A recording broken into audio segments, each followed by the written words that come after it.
Hello everyone and welcome to my channel, Beyond the Sewing Room. I'm Diane. So today I'm going to share with you a little sew along. So I thought I'd share my latest make. Now it's a mini G pattern and I thought some of you might like to see how this is made, so I thought I'd do a step by step in case you want to sew along with me and maybe you have this pattern. Now I'm only making one of the items. I have made one before. I may make them again in future, but currently I'm going to be working on the t-shirt. So this mini G pattern, it's Simplicity 8177 and it's got the jacket, so you can have the long line jacket with either the sleeves or sleeveless. You can have the wide leg trousers and there's also a V-neck top in there which I thought looked really lovely. So I've just bought myself some fabric this week, really inexpensive, and it looks really special because it's got a nice little sheen to it, sort of velvety fabric with a rib, and I thought it would just work really well with this V-neck top. So if you want to see how this is made, stick around. If you want to see any of the others made up in the future, please do let me know, because obviously I use my patterns again and again, so these will come around in future. And I do know that the long line jacket or coat fits really well because I made it for a work project, so that might be something I do again as like maybe in like a cardigan fabric or something like that. So I'm going to start off by showing you the pattern pieces on the table here, and then we'll get started straight away. So here I have my pieces for my t-shirt. So this is the t-shirt here. So here she's got it knotted on the front cover. And you can see it's got a V-neck and long sleeves. So on the back it's just showing you the round neck at the back. You can also make it short sleeved if you wish. So we've got a front and a back piece and they are both cut on the fold. So here is my front piece and the fold is here. Now the one on the pattern does also have a pocket. I'm not doing a pocket on mine, I may do in future because I'm sure I'll probably make this again. Now the pocket markings are here if you want to add the pocket to yours. Make sure that you add in the notches, and you can also lengthen or shorten at the double line here. And then this is my back piece and the fold is here. Again, make a note of your markings. So we cut one on the fold for the back and one on the fold for the front. Here we have our sleeve pieces. Now I'm doing a long sleeve, so I've cut the long sleeve version. So we're going to cut two sleeves, cut as a pair. So make sure that your fabric is either folded or sort of mirrored. Don't cut them both the same way. Sometimes beginners can make that mistake. So two pieces cut as a pair. This is a straight grain.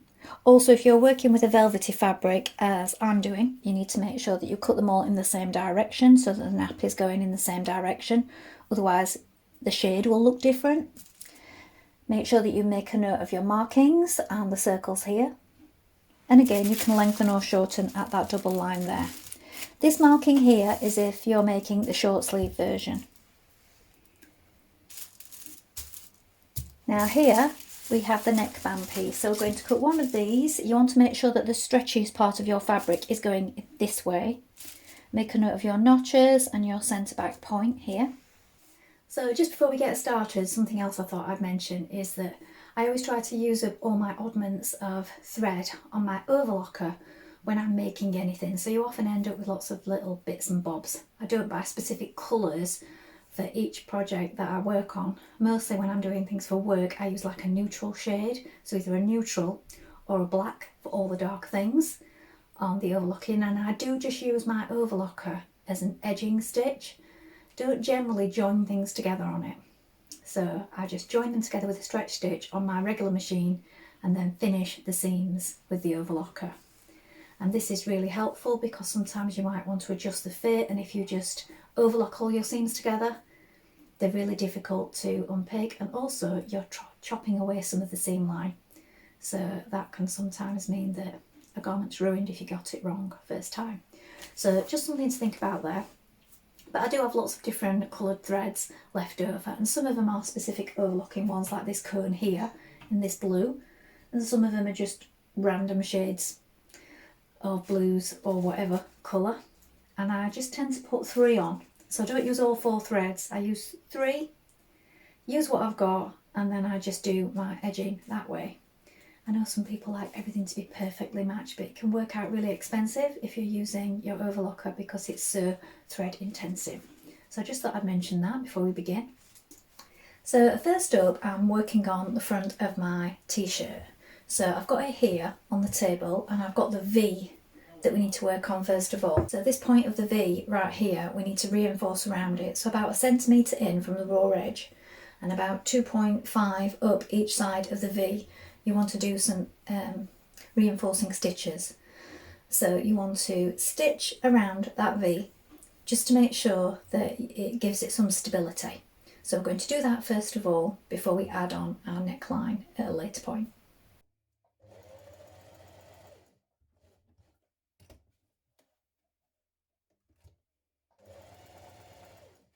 Now I'm pinning my shoulders together, so the back to the front, right side's facing at the shoulders. So it's a 1.5 centimetre seam allowance, and here I've added some seam tape. Now you can use the clear elastic one if you wish, this is a stretchy fabric, but I'm just using the regular seam tape here. Sometimes I prefer to use this even on a stretch because it is at the shoulder. I wouldn't use it anywhere else on a stretchy garment, but just at the shoulder it will stop that from stretching out of place. So stitch that in place now, so you're stitching that in with the seam, and then it's on the back piece, so the seam will press over it when we press it open.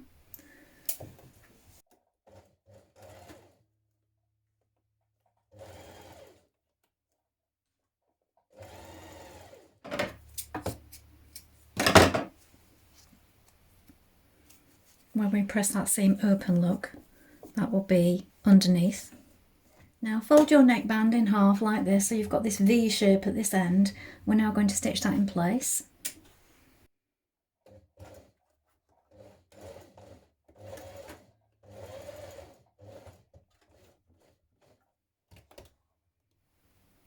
Now you're going to fold it in half like this. Now you can stitch these edges together if you wish, just to keep them from moving around. Just base them in place. Now you're going to pin your band to your neckline.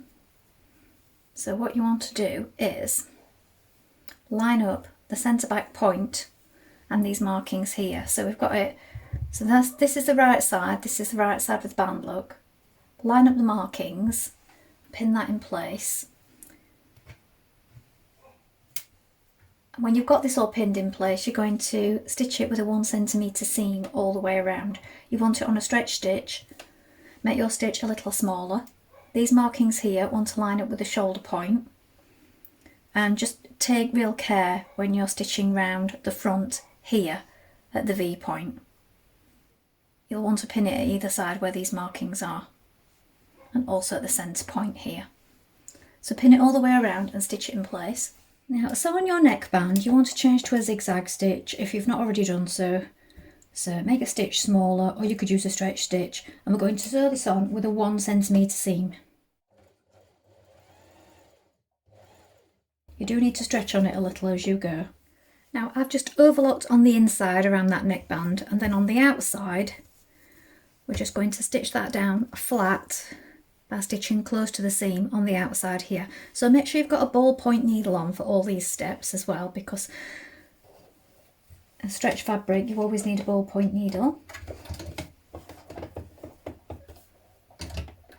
And you're just sewing close to it from the outside.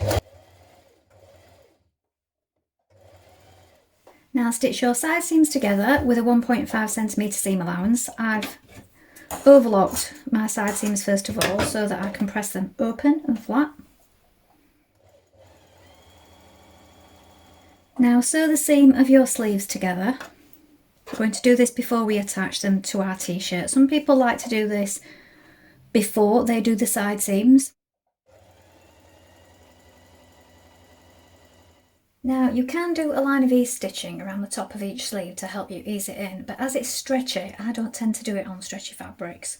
So turn your sleeve the right way around and your top's the wrong way around. Pop it inside the armhole like this, and then match up your underarm seam and pin it in place. And you'll also find that you've got your notches matching on each side. Now if they don't match, it's because you've picked up the wrong sleeve. And then the one on the other side should match the one on the top. The centre point here of the sleeve at the top should go to the shoulder. And then either pull on your ease stitches if you have them, or if not, just pull on it to make it all line up and fit. So these markings here, look, where you had the small circles. Finish pinning the rest of the way around and stitch in place. Now hem your sleeves. It does say 2.5 on the pattern, but I took a little off with my overlocker, so I'm going to do mine a little bit smaller than that. Also, just try it on and just see where it comes to on your arms.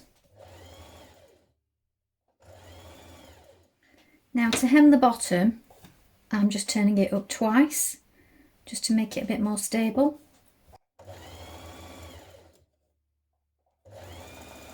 So here is the finished top. So there's plenty to tuck in. So it comes down here, look. I like the V, it's just the right length for me. I'll take some better pictures because well, I hope that's been helpful. I'm really struggling with the lighting again in here today. I hope you can see clearly. I'll insert a few photographs as I said and hope that'll make it a little bit easier to see. I've suddenly got blaring sunshine today after the gloom of yesterday. So I'm really happy with this. I like the V, it's just the perfect length and the fit is really nice also. You could make it a little tighter if you wanted, but I think this is just spot on.